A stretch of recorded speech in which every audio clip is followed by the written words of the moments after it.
Welcome to IDA's video channel. In this video, I'll show you how to convert the horizontal and vertical alignment to a pipe network. I will convert entire alignment to a pipe network. In the next video, I'll show you how to convert only the portion, because in some cases you might require to design the pipe network between the specific nodes. But in this case, I will convert entire alignment. And for that, I will use the same command like I used to convert polyline to a bulk water pipeline. So I'm going to IDA's ribbon, command water, bulk water wizard, and then I specify the network name, I specify the part list, it must be water, I can specify the pipe, I will use Devotech HDPE SDR11 for example in this case, just to make it simple. As a structure, I will use a junction. Junction is a node that can be used as a default junction, and then we can swap it to a specific structure type. As a reference surface, I will use a NGL Otara, and I will tick the option Create Network from existing alignment and profile. And the only alignment I have in this drawing is a bulk water. And as a profile, I have two profiles, profile from surface and vertical alignment, and I will use the vertical alignment.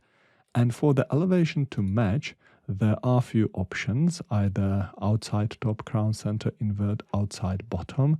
I will use outside top because I designed outside top profile, which runs just below the minimum cover. Then I go next.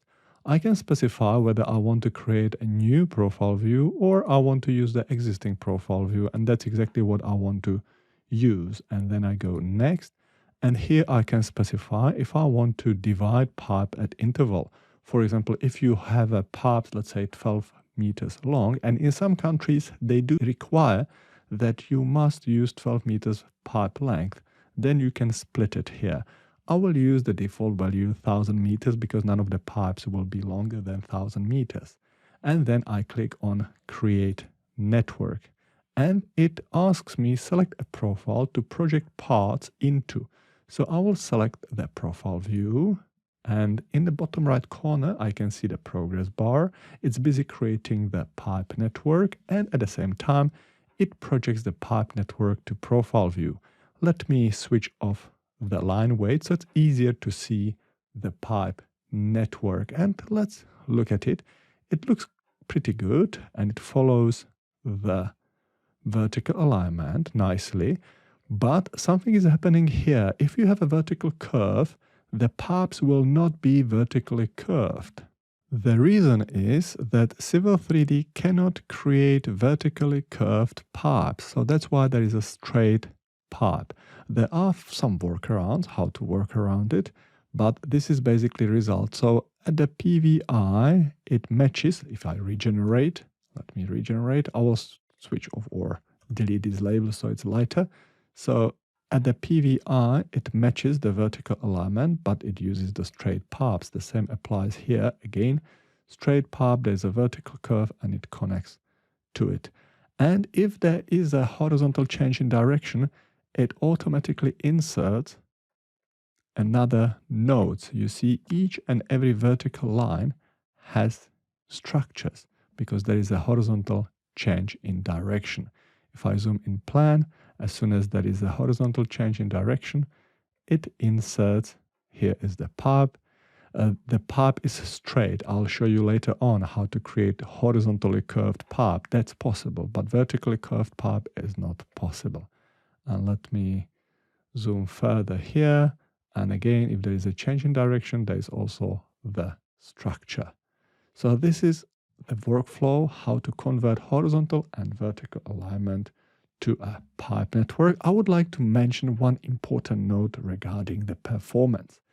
As soon as you display the pipe network in a profile view, the profile editing might be impacted and the performance might be poor.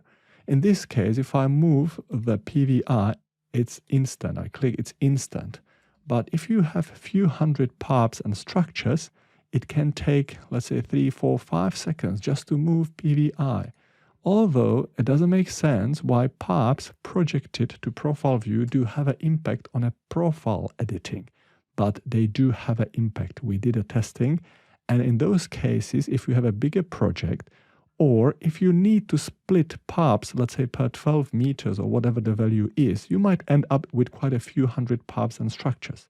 And in those cases, the suggested workflow is that you create your horizontal and vertical alignment in one drawing, then you reference it with the data shortcuts to a new drawing. And in that new destination drawing, you create pipe network from the horizontal and vertical alignment.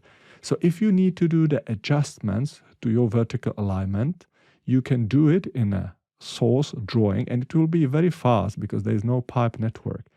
And then in a destination drawing, you can either create a pipe network or you can adjust pipe network levels based on a vertical alignment, which I will show you in some of the next videos, because it's much easier to work with a profile than with a pipe. So if you want to modify the pipe network, it's easier to modify vertical alignment. It's much quicker, easier to do. And then you just adjust the vertical alignment of the pipe network from the profile.